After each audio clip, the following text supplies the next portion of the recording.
Encore de l'algèbre linéaire, cette fois-ci un exercice sur les applications linéaires dans un espace de dimension finie. Cet espace, c'est R3, et c'est un exercice assez complet sur les applications linéaires et toute la panoplie de résultats qu'on a en algèbre linéaire. Alors cet exercice, il va s'afficher à l'écran, donc on est dans R3, et on donne une application par l'image des vecteurs de la base canonique. On va demander comment s'exprime cette application. On va déterminer son noyau, son image, son rang, une base de certains autres noyaux formés avec cette application. Et puis après, on va avoir des questions sur des espaces supplémentaires, sur la réciproque de cette application, et puis sur, pour finir, une projection par rapport aux deux espaces qu'on a définis précédemment. Alors, les hypothèses sont rappelées en haut du tableau. La première chose demandée, c'est d'exprimer f de x, y, z en fonction donc de x, y, z. Alors, il faut se souvenir, bien sûr, que x, y, z s'écrit x, e1, plus y, e2, plus z, e3. Donc, f de x, y, z, et on va le déduire par linéarité, connaissant f de E1, f de E2, f de E3. Donc, f de x, y, z,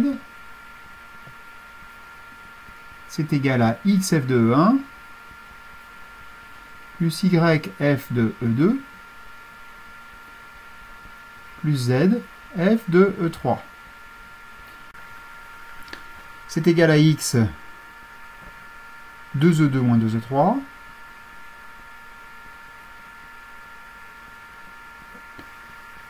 plus y 2e1 plus 2e3,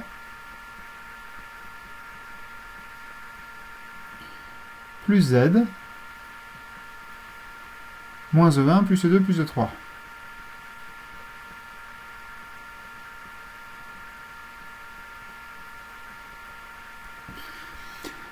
On va regrouper selon les vecteurs de la base E1 et E3, ça nous donne donc... Alors, E1, qu'est-ce que j'ai? J'ai y, 2y moins z.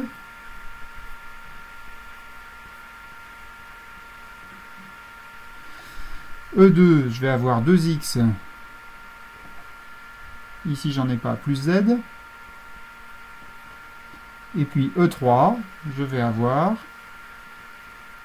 moins 2x, plus 2y, plus z. Autrement dit, c'est égal à, si je l'écris sous forme d'un triplet, 2y moins z, 2x plus z, moins 2x, plus 2y, plus z. Donc c'est l'expression de l'application f, donc par rapport à x, y, z. Alors la question suivante, c'était de s'intéresser à son noyau, son image et son rang. Alors on va commencer par le noyau. Le noyau, ce sont les vecteurs x, y, z qui ont une image égale à 0, donc égale au triplet nul. Et bien donc il suffit d'écrire que ça, ça et ça, c'est égal à 0, donc ça nous donne un système de 3 équations à 3 inconnus homogènes. Donc noyau, c'est donc donné par, alors 2y moins z égale 0, 2x plus z égale 0, et moins 2x plus 2y plus z égale 0. Alors on peut appliquer un pivot de Gauss, on peut aussi essayer d'aller au plus simple. Par exemple, ici, remarquez que 2x est égal à moins z, donc ça va nous faire z plus 2y. Donc 2z plus 2y égale 0, donc z et y sont opposés. Mais si je mets ça là-dedans, je vais dire que c'est 2y plus y égale 0. Donc ça me donne y égale 0. Bon, y égale 0. Et ici, j'ai 2x plus z égale 0, moins 2x plus z égale 0. On en conclut sans peine que x égale y égale 0. Donc, le noyau de f, c'est égal au triplet, au singleton formé du triplet 0, 0, 0. On en déduit que f est injective. Alors le reste de la question sur l'image et le rang, eh bien, c'est presque immédiat. Pourquoi? Parce que, eh bien, on a un théorème, c'est un corollaire de la formule du rang, qui nous dit que pour qu'une application, un endomorphisme soit un automorphisme, il suffit que son noyau soit égal à 0, mais il suffit aussi que son image soit égale à l'espace entier, ou que son rang soit égal à la dimension de l'espace. Bon, et bien ici on a l'image qui est réduite à 0, donc ça suffit à dire que c'est un automorphisme. Et donc, f de E dans E, de dimension 3, est donc un automorphisme. Donc, l'image de f, eh bien, c'est nécessairement égal à E entier, et le rang de f, c'est égal à la dimension de E, donc à 3. Deuxième question, il s'agit de déterminer les noyaux de f plus 3 fois l'identité et de f moins 2 fois l'identité. Alors, eh ben c'est une question qui va être très similaire à la précédente, sauf qu'on va avoir des systèmes un tout petit peu différents à résoudre. Alors, qu'est-ce que c'est que f plus 3 fois l'identité de x, y, z? Bah, c'est f de x, y, z plus 3 fois x, y, z, donc je peux l'écrire 3x, 3y, 3z. Bon, j'additionne tout ça, et ça va me donner un système homogène qui est le suivant. 3x plus 2y moins z égale 0. 2x plus 3y plus z égale 0. Et puis, moins 2x plus 2y plus 4z égale 0. Alors, bah, on va faire du pivot de Gauss. Et on va faire du pivot de Gauss en prenant z comme inconnu. Donc on va prendre celui-ci comme pivot. Donc on va faire L1 qui va recevoir L1 plus L2 et L3 qui va recevoir L3 moins 4L2. Alors, qu'est-ce que ça me donne? L1 plus L2, ça me fait 5x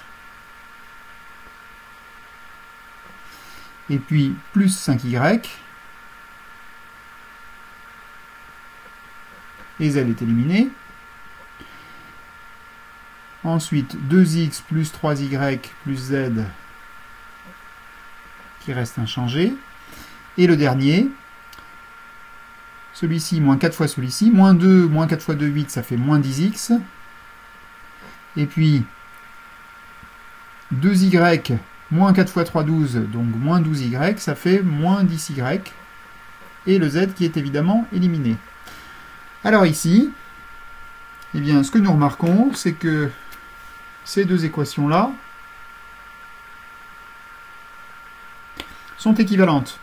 Alors la troisième équation, évidemment, n'est pas équivalente, ne serait-ce que parce qu'il y a un z ici. On a donc un système qui est de rang 2, et donc eh ben, on va devoir déterminer une inconnue secondaire. Alors déjà, on va le réécrire. La première équation, elle se ramène à x plus y égale 0, et puis la deuxième, 2x plus 3y plus z égale 0. Et puis la troisième, on l'oublie parce qu'elle est équivalente à la première. Bon, et bien on en déduit avec ça. Bah, si je prends par exemple y comme inconnu secondaire, j'ai x qui est égal à moins y. Et puis ici, si je mets moins y à la place de x, eh bien ça va me faire y plus z égale 0. Donc z est aussi égal à moins y. Donc x égale z égale moins y. Donc l'ensemble des solutions, c'est l'ensemble où je vais prendre eh bien, x égale a, y sera donc égal à moins a, et z égale à a, avec a un réel. Autrement dit, eh bien, c'est l'ensemble des a multipliés par le vecteur 1, moins 1, 1. Ce sont tous les vecteurs qui sont collinaires au vecteur 1, moins 1, 1. Donc, ker de f plus 3 fois l'identité, eh bien, est un espace de dimension 1 qui a pour base le vecteur 1, moins 1, 1. Alors pour f moins 2 fois l'identité, eh ben c'est presque pareil, mais le système auquel nous allons aboutir va être même un tout petit peu plus simple en réalité, puisque le système, eh ben, il va devenir moins 2x plus 2y moins z égale 0. La deuxième équation, ce sera 2x moins 2y plus z égale 0. Et la troisième, moins 2x plus 2y moins z égale 0. Alors là, bah, il saute aux yeux que les trois équations, au signe près, ce sont les mêmes. Donc c'est un système qui est de rang 1. Autrement dit, on va prendre ici deux inconnus secondaires qui seront, par exemple, x et y. Donc je vais avoir l'ensemble des solutions, qui est égal en fait à ker de f moins 2 fois l'identité.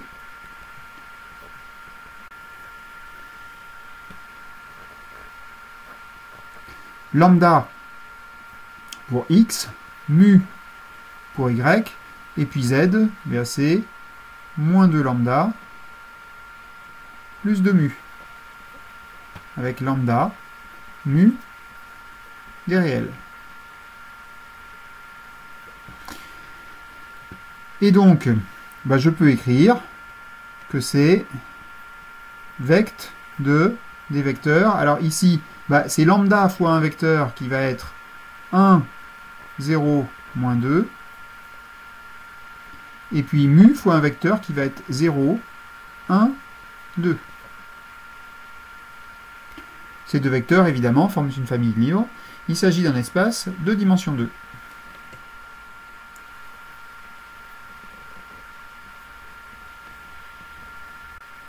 Alors dans la question suivante, il est demandé de vérifier que f et g sont deux espaces supplémentaires. Alors, déjà, on est pas mal parti parce que dimension de f, on a vu que c'était 1, et dimension de g, c'est égal à 2. Donc, la dimension de f plus la dimension de g, c'est égal à 3. En dimension finie, on sait que quand on a deux espaces où il y a de cette manière compatibilité des dimensions, la somme des dimensions donne la dimension de l'espace entier, c'est la dimension de E, eh bien, il suffit de démontrer soit qu'ils sont en somme directe, soit que la somme de ces deux espaces donne E. Mais on n'a pas besoin de démontrer les deux. Alors on va vérifier qu'ils sont en somme directe, par exemple, en montrant que f inter g est réduit à 0. Donc, soit U plutôt, un élément de f inter g. Donc, eh bien, on a donc f de u qui est égal à moins 3u. N'oublions pas que u, l'espace grand F, c'est ker de f plus 3 fois l'identité. Donc, f de u plus 3 fois u est égal à 0. Autrement dit, f de u égale moins 3u. Et de la même façon, f de u, c'est égal à 2u. Là, on écrit que u est dans le noyau de f moins 2 fois l'identité. Bon, bah donc, moins 3u égale 2u, ça implique que u égale 0. Le R3. Donc, f et g sont en somme directe. Et, eh bien, f plus g, c'est égal à E. Il s'agit de deux espaces supplémentaires. Alors, la question suivante nous invite à nous intéresser à l'application f carré. F carré, c'est f rond f, plus f, moins 6 fois l'identité de E. Alors, il y a évidemment une technique possible qui consiste à dire, je calcule f carré, f rond f, et puis je lui ajoute f, et puis j'enlève 6 fois l'identité, tout ça sur un vecteur x, y, z, et puis vérifier que ça fait 0. C'est tout à fait possible, ça fait des calculs légèrement fastidieux. On va voir une autre méthode qui sera un petit peu plus astucieuse. Alors, donc égale 0 de L de E. À démontrer. Eh bien, on va prendre U, appartenant à E, on écrit U égale UF plus UG, avec des notations évidentes. Ça, c'est la composante de U selon l'espace F, et ça, c'est la composante de U selon l'espace G. On a le droit de le faire, parce que E est la somme de F et G. Le fait que ce soit la somme directe, ça nous dit même que cette décomposition, elle est unique. Bon. Mais par ailleurs, on va remarquer une chose.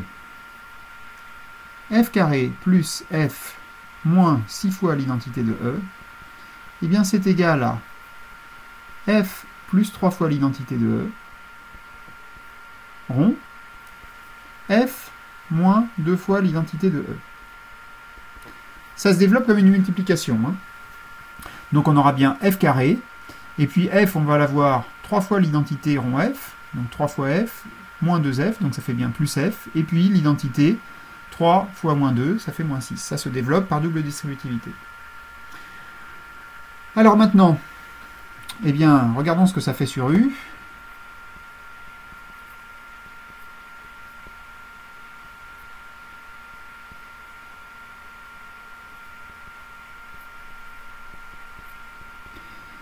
Eh bien, je vais l'écrire sur UF plus UG. Et puis je vais écrire cette composée des deux applications qui sont précisément celles qu'on vient d'étudier, dont on vient d'étudier le noyau. Alors, F plus 3 fois l'identité de E, rond F fois moins 2 fois l'identité de E, multiplié par UF plus UG. Bon, alors maintenant, eh bien, si je développe ça par linéarité, je vais avoir F moins 2 fois l'identité pris en UF et pris en UG. Mais, or, F moins 2 fois l'identité de UG, c'est égal à 0. Parce que UG fait partie du noyau de F moins 2 fois l'identité de E, l'espace G.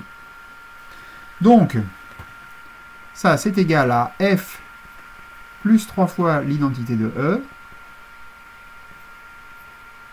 rond, F moins 2 fois l'identité de E, de UF.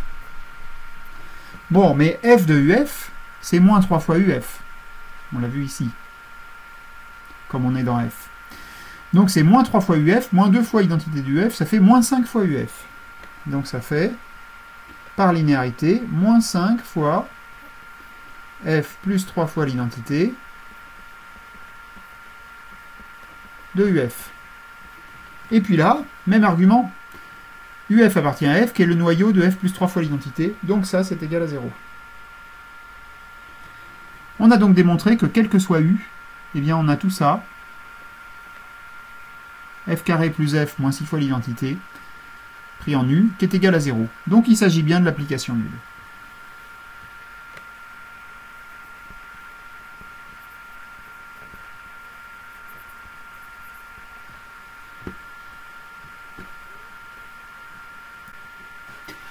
On a donc obtenu cette relation, et en fait on va voir que ça nous permet de retrouver le fait que f est un automorphisme, ce qu'on a déjà vu avec la question sur le noyau et l'image, et même de déterminer l'automorphisme réciproque. En effet, cette relation elle est équivalente à f au carré plus f égale 6 fois l'identité, et donc f rond, f plus identité, plus exactement,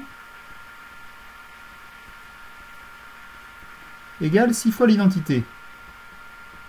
J'ai en quelque sorte mis en facteur f à gauche. Ça marche vraiment comme une multiplication. J'aurais pu aussi bien le mettre à droite. J'aurais f plus l'identité rond f. Finalement, on obtient f rond f plus l'identité sur 6 égale l'identité. Encore une fois, j'aurais pu avoir la même relation en inversant les deux dans la composition. Donc, f est un automorphisme et f-1, eh bien, je peux l'obtenir à partir de f de cette manière. F plus l'identité sur 6. Alors, si je veux l'exprimer, en fonction de x, y, z, ben, j'obtiens que f-1 de x, y, z, c'est égal. Alors, il y a un petit calcul à faire, mais qui est vraiment pas difficile avec ça. X plus 2y moins z sur 6. 2x plus y plus z sur 6. Et moins x plus y plus z sur 3.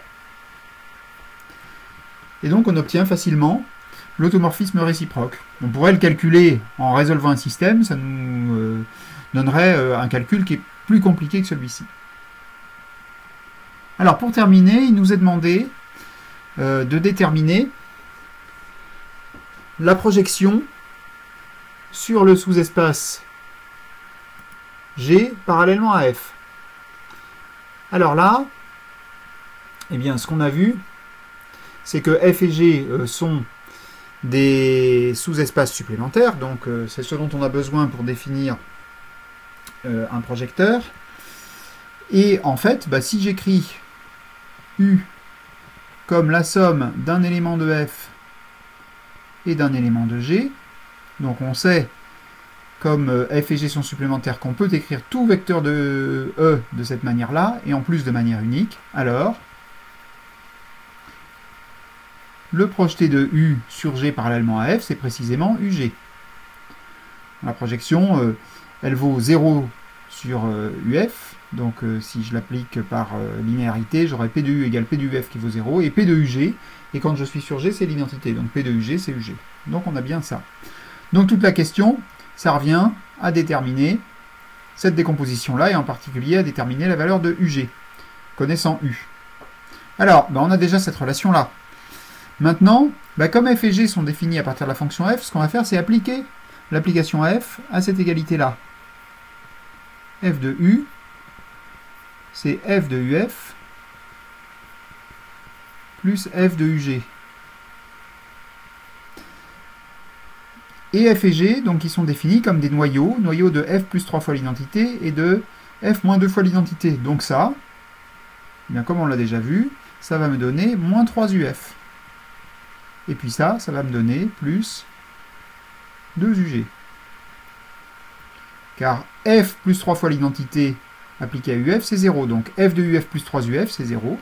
Et f de UG moins 2 UG, c'est 0. Alors, quand je regarde ces deux relations-là, connaissant U, je connais aussi f de U, j'ai déterminé même comment on l'exprimait, eh bien je vais en déduire sans difficulté UF et UG. En particulier, j'en déduis que 3U plus f de u, ça me permet d'éliminer uf, 3uf moins 3uf. C'est un peu comme la résolution d'une équation d'un système linéaire. Et je vais avoir 3ug plus 2ug, donc ça me donne 5ug. Donc, P de u égale ug égale, 3u plus f de u divisé par 5. Et on va vérifier que P de x, y, z, si on met tout ça selon les coordonnées, eh bien, ça va donner 3x plus 2y moins z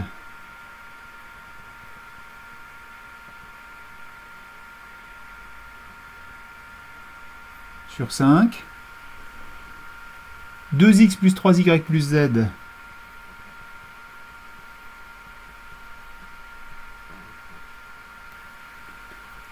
Enfin, moins 2x plus 2y plus 4z.